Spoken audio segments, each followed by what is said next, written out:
Hi all and welcome back to my channel. കുറച്ച് നാളുകൾക്ക് ശേഷം വീണ്ടും ഒരു ലെന്തി വീഡിയോ ആയിട്ട് ഞാൻ വന്നിട്ടുണ്ട്. അപ്പോൾ ഇനി കുറച്ച് നാൾ ഡിസൈൻ റിലേറ്റഡ് ആയിട്ടുള്ള ലോങ് വീഡിയോസ് ആയിരിക്കും കൂടുതലും ചെയ്യുന്നത്. സോ നിങ്ങൾ എൻ്റെ ചാനൽ ഫസ്റ്റ് ടൈമാണ് കാണുന്നതെങ്കിൽ please to subscribe my channel. അപ്പോൾ നമുക്ക് വീഡിയോയിലേക്ക് കിടക്കാം. ആരി വർക്ക് ചെയ്യാൻ വേണ്ടിയിട്ട് എങ്ങനെ ഒരു ഡിസൈൻ പ്രിപ്പയർ ചെയ്ത് എടുക്കുക എന്നുള്ളൊരു വീഡിയോ ആണ് ഞാൻ കാണിക്കുന്നത്. ഞാൻ ഈ ഒരു പാറ്റേൺ ആണ് ഫോളോ ചെയ്യുന്നത്. സ്റ്റാർട്ടിങ് സ്റ്റേജിലൊക്കെ ആണെങ്കിൽ നമ്മൾ ഇങ്ങനെ ചെയ്യുമ്പോൾ കുറച്ചുകൂടെ പെർഫെക്ഷൻ കിട്ടാൻ അത് സഹായിക്കുകയും ചെയ്യും. അതിനായിട്ട് നമ്മൾ ട്രേസിങ് ഷീറ്റ് ഈക്വലി ഫോൾഡ് ചെയ്യുക. ട്രേസിങ് ഷീറ്റ് എല്ലാവിധ എംബ്രോയ്ഡറി ഷോപ്പുകളിലൊക്കെ വാങ്ങാൻ കിട്ടും. ഇപ്പോൾ അതിനുശേഷം ഡ്രസ്സിൻ്റെ ഏത് ഭാഗത്താണോ നിങ്ങൾ വർക്ക് ചെയ്യാൻ ഉദ്ദേശിക്കുന്നത് അതിൻ്റെ മെഷർമെൻറ്റ്സ് ആണ് ഇതിലേക്ക് ട്രേസ് ചെയ്യാനുള്ളത്. ഫോർ എക്സാമ്പിൾ പറയുകയാണെങ്കിൽ ഞാൻ ഇവിടെ ഒരു ബേബി ഫ്രോക്കിൻ്റെ യോക്ക് പോർഷനിലാണ് വർക്ക് ചെയ്യാൻ ഉദ്ദേശിക്കുന്നത്.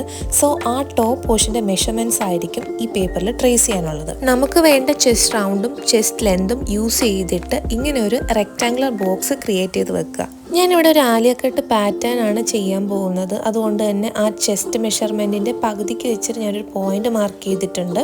ആലിയക്കട്ട് എന്ന് പറയുമ്പോൾ തന്നെ സെൻറ്റർ പോർഷനൊക്കെ കയറിയിട്ടുണ്ടാവും. സോ ആ മെഷർമെൻറ്റ് നമ്മൾ ഒന്ന് അതിലേക്ക് ട്രേസ് ചെയ്ത് കൊടുത്തതിന് ശേഷം ഇങ്ങനൊരു കേർവ് വരച്ചു കൊടുക്കുക. ഇനി നമുക്ക് നെക്ക് മെഷർമെൻറ്റ്സ് പ്ലോട്ട് ചെയ്യാം. അതായത് നെക്ക് ഡെപ്തും നെക്ക് വിഡ്ത്തും ഒക്കെ അതിലേക്ക് വരച്ചു കൊടുക്കാം.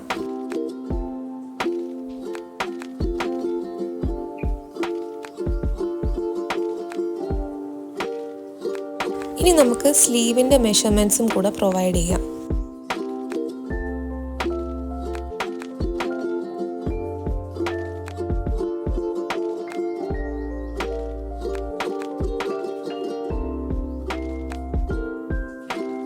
ഇപ്പം നമ്മുടെ ഡ്രസ്സിൻ്റെ പാറ്റേൺ ഏകദേശം കംപ്ലീറ്റ് ആയിട്ടുണ്ട്. ഇതാണ് ട്രേസിങ് വീൽ. അതായത് ഈ ഫീൽഡിലൊക്കെ വർക്ക് ചെയ്യുന്നവർക്ക് വേണ്ട ഏറ്റവും പ്രധാനപ്പെട്ട ഒരു ടൂളാണ്.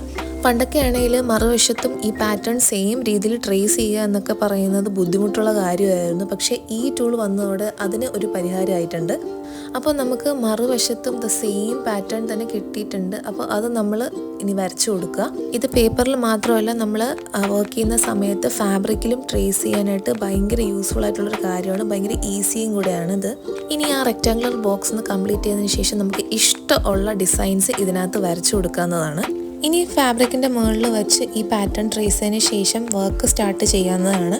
സോ എൻ്റെ വീഡിയോ യൂസ്ഫുൾ ആയിട്ട് തോന്നിയെങ്കിൽ like, comment and share. And thank you for watching.